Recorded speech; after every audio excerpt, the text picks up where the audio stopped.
Assalamualaikum warahmatullahi wabarakatuh. Hari ini kita akan belajar Bahasa Melayu tahun 3 di bawah tajuk Tradisional dan Moden. Murid-murid boleh merujuk buku teks muka surat 50. Kemahiran yang akan kita pelajari pada hari ini ialah kemahiran menulis, iaitu SP 3.2.3 membanding beza dan mencatat maklumat tentang sesuatu perkara.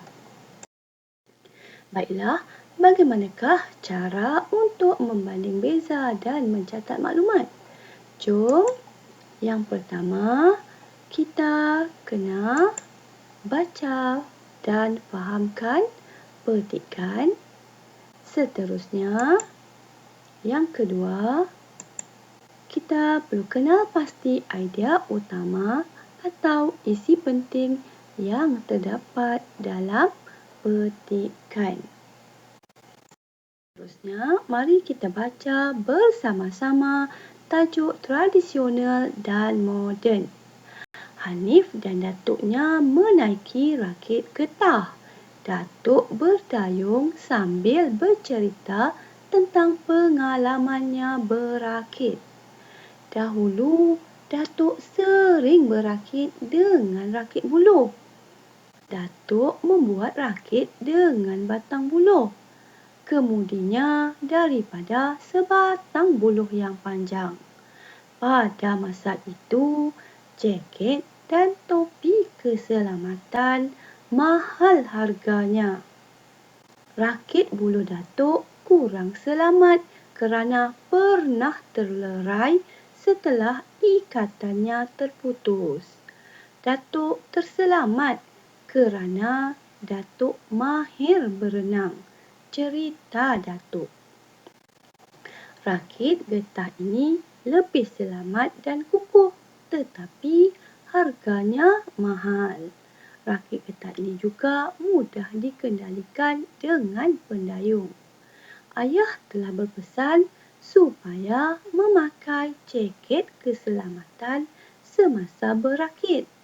Aktiviti berakit dengan rakit buluh atau rakit getah ialah aktiviti rekreasi air yang menyeronokkan. Saya sungguh gembira kerana dapat berakit bersama-sama dengan Datuk hari ini, kata Hanif. Baiklah murid-murid, dalam petikan ini ada perkataan kemudi. Ada perkataan kemudi. Okey, ini dia perkataan kemudi.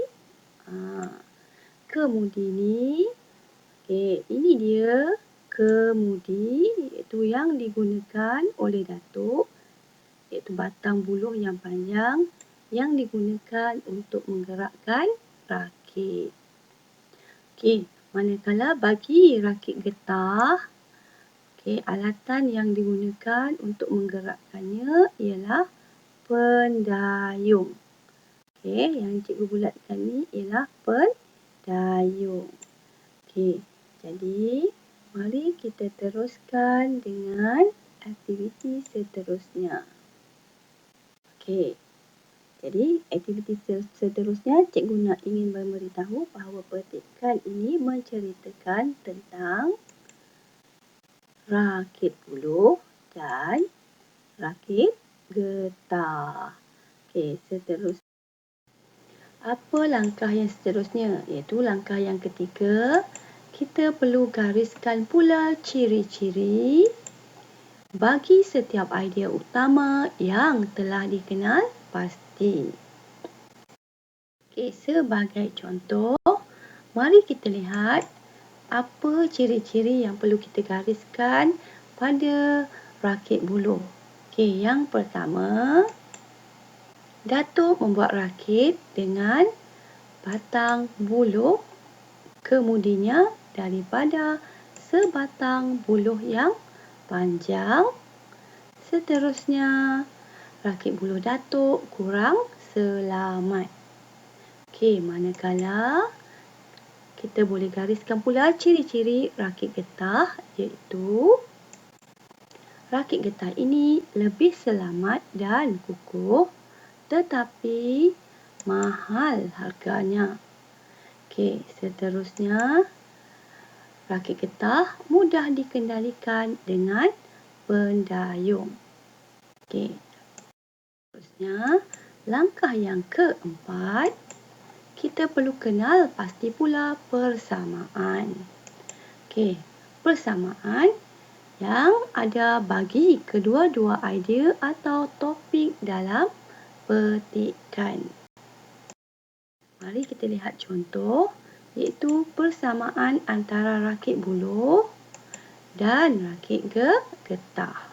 Persamaan yang ada ialah kedua-duanya merupakan aktiviti rekreasi air dan merupakan aktiviti yang menyeronokkan. Jadi, inilah persamaan yang ada antara rakit buluh dan rakit getah.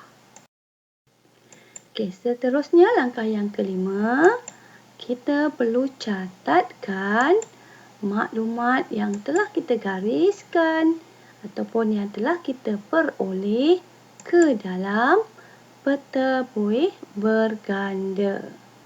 Okey, peta buih berganda ini yang boleh kamu rujuk dalam buku teks. Jadi selepas ini cikgu harap kamu dapat hasilkan peta buih berganda menggunakan buku penulisan iaitu buku panjang. Untuk menghasilkan peta buih yang cantik, kamu bolehlah mencari gambar, kemudian kamu tampal seperti ini. Okey, gambar rakit buluh. Ini gambar rakit getah. Tetapi, sekiranya kamu tiada kemudahan, kamu bolehlah melukis sahaja kedua-dua gambar ini dengan cantik, kemudian warnakan. Okey, sebagai tugasan untuk memantapkan lagi kefahaman kamu, kamu boleh buat latihan dalam buku aktiviti muka surat 56 dan 57. Cikgu harap kamu boleh buat tentang aktiviti hari ini, iaitu mencatat maklumat dengan membandingkan antara kedua-dua benda, tak kira sama ada dalam buku teks ataupun dalam buku aktiviti. Okey, itu sahaja. Sekian, terima kasih. Selamat mencuba.